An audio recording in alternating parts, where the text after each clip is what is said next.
Hey everyone, I hope you're doing great. I'm coming to you today with an updated book list. I have added some more books to my reading list this year.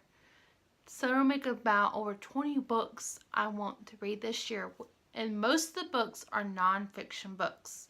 I really love Christian fiction books, but my goal is to read more Christian nonfiction books than Christian fiction books.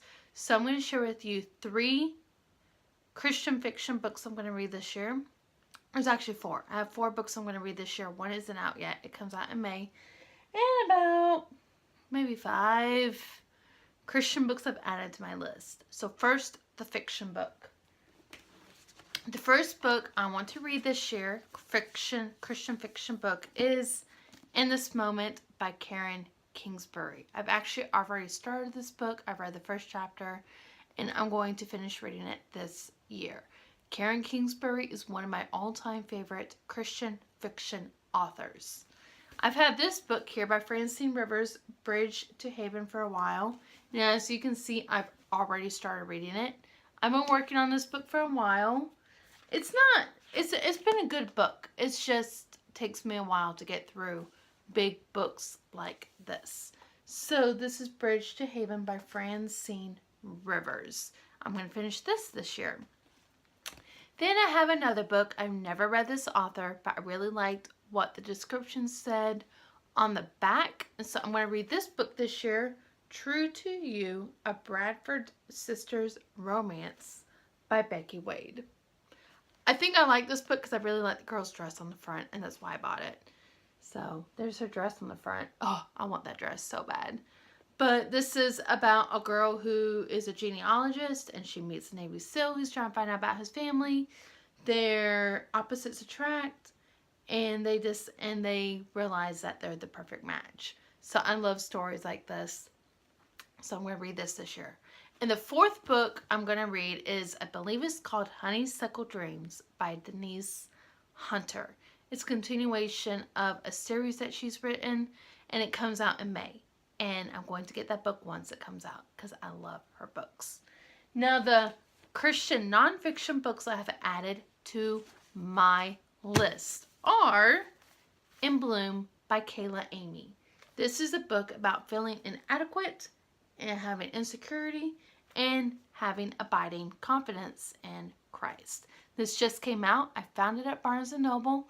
And I'm really excited about it. I found out about this book on Instagram through an Instagram account I follow. And it's the 2nd book I bought that they recommended. So I can't wait to read this book.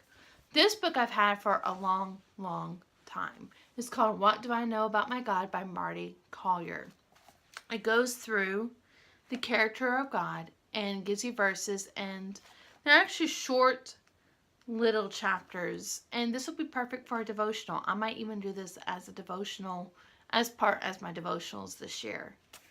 Another book is actually a book I have already read. I'm going to reread it because I really struggle with being single and with wanting to find love in other places like online. And I really want God to write my love story. So I'm going to reread this book, When God Writes Your Love Story. I've already read it once. I'm going to reread it again. This is by Eric and Leslie Ludy. Another book I would like to read is actually about missions. I am interested in missions. I have been since I was a little girl. And I'm going to read Being an Aroma of Christ, How to Survive and Thrive While Ministering Cross-Culturally by Karen Pierce. A friend actually recommended this to me, so I'm going to read this. I've had this for a while too. Oh look, there's a picture of my mom and dad in here. So I'm going to read this too. And I hope to learn a lot about missions through this book. And the last book I'm going to read is actually a book that was given to me by a friend's mom several years ago. I didn't even write the year when I got this book. But I have always struggled with having my daily quiet time. And she gave me this book to read with her daughter, which we never did, sadly. But I'm going to read this book this year. It's called A Place of Quiet Rest, Finding Intimacy with God Through a Daily Devotional Life by Nancy Lee DeMoss. And it's my goal to read all these books this year. I do have a Goodreads account, and I'll link my account down below so you can keep up with all the books I want to read and with how my progress is going with the books I'm reading. It's really helped me to have this goal set on Goodreads to see where I am and how many books I've read and how many books I have to go to read. So I hope you really enjoyed this updated book list video. I am going to do a video on Uninvited by Lisa Turkhurst next week, so look for that. Hope y'all have a great Saturday. I'll talk to y'all later. And I hope you like this new filming location. This is actually my living room. And the lighting in here is so much better than my bedroom. And it's just so much colorful in here. And plus, I like my map behind me. So I got that at Walmart. And I will do a room tour of this room eventually. I need to clean it. So I hope y'all have a great day. I'll talk to y'all later. Bye.